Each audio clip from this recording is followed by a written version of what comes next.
Hey, Lenny here, and this is my second episode about personal statement advice. And today we're going to talk about how to write a glorious intro for your personal statement.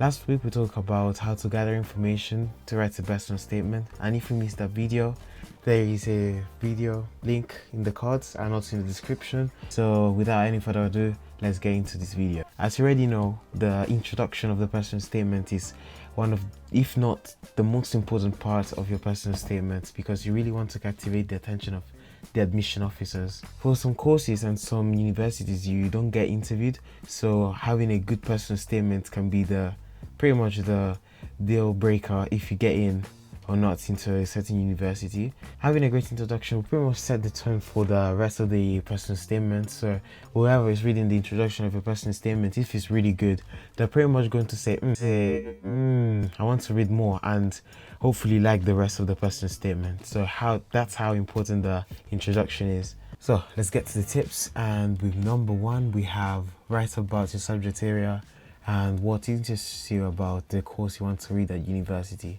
Well, it sounds self-explanatory, but what you want to do is you want to project your passion without saying the word, and you want to say what interests you about the subject you want to study. When writing about something that interests you, what you want to do is you want to be specific and use subject terminology to sound, not only to sound smart, but to also convey to the reader that you know what you're saying, you know what you're doing. And also, one smart thing to do is you want to write about how that interest came about, maybe linking an anecdote.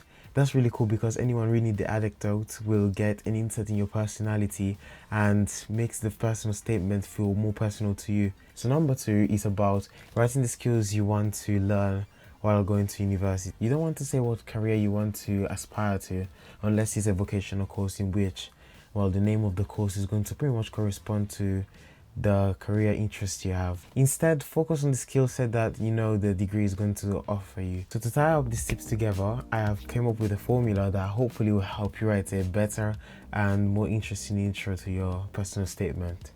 And the formula is writing an anecdote first, then research and discovery, so your development of your interest, and then the consequence, what that interests and research has led you to do. So with the anecdote, it's pretty straightforward.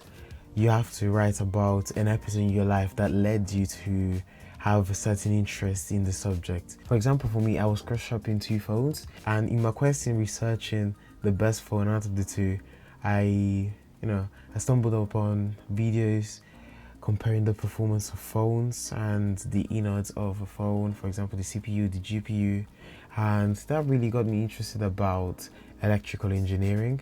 So I pretty much wrote that in my personal statement as an intro.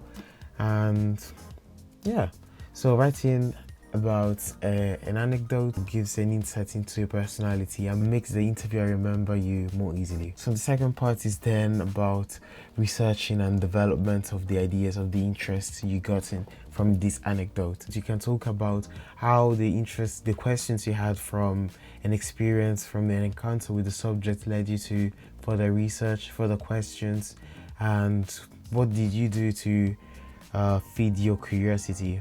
And in my case, I took some courses about transistors and semiconductors and GPUs. That's how I showed how I actually worked on feeding my curiosity, because it's not enough saying that you're curious about it. You want to show that you're actually interested, because you want to demonstrate to these admission officers that you are able to study this subject for a couple of years. And the last one is consequence. And yeah, I didn't have a better word for it, because I don't know, it doesn't fit it. It's not consequence really, but what I mean is that how do you conclude the paragraph of your intro? So now that you know how to write a 10 out of 10 introduction because of me, yeah, because I'm the best tipster on YouTube, yeah, then now we have to take a look at the horrible mistakes you don't want to make in your personal statement. Beginning with number one, avoid starting with a quotation.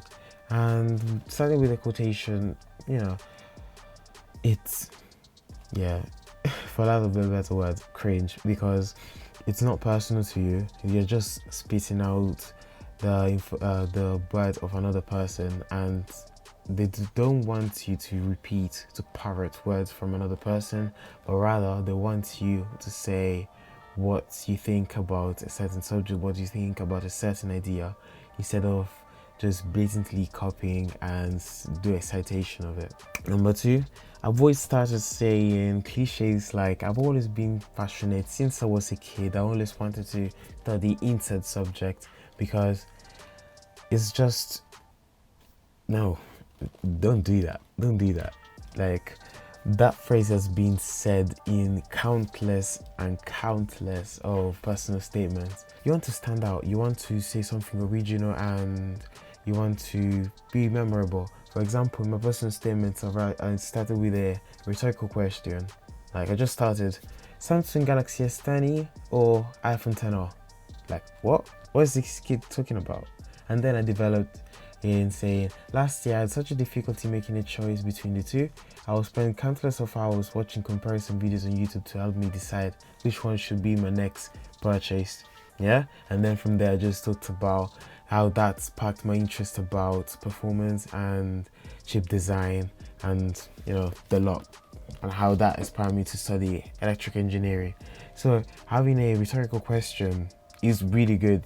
It's a really cool idea on how to start a personal statement. Watch how after I said this tip about writing a rhetorical question, everyone is going to write a rhetorical question, man. And the last one is try to avoid to write sentences like medicine is the science of life or stuff like that, because it really doesn't say anything about your interests and nothing about you, and you're just trying to generalize and make a definition of the subject you want to study. You're talking to people that have studied 10, 20, even 30 years in the field you want to apply, and you want to tell them a definition of the subject that you have been studying for decades. So it's not the best look, and it's also a waste of space. So don't do that. Don't waste your words. I hope you guys enjoyed the video today, and don't forget to like and subscribe, because you have other parts of the series coming up. Next week is the third episode about references and how to get the best reference from your teachers. So you'll want to stay tuned. So till then, stay blessed, stay safe, peace.